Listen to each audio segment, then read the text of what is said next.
Pinupuri ka namin, O Diyos, Ama, Anak, at Espiritu Santo.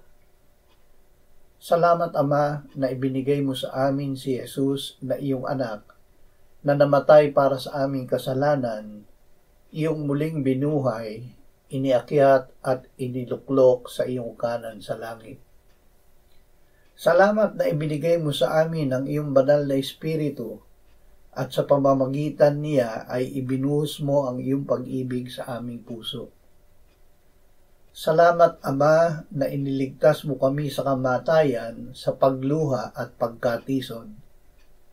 Sinasariwa namin ang aming pagpapasya nang kami ay manalig at aming tanggapin si Jesus na aming Panginoon at tagapagligtas. Kami ay lalakad sa harapan mo sa lupain ng mga buhay, sa pamamagitan ni Jesus. Amen.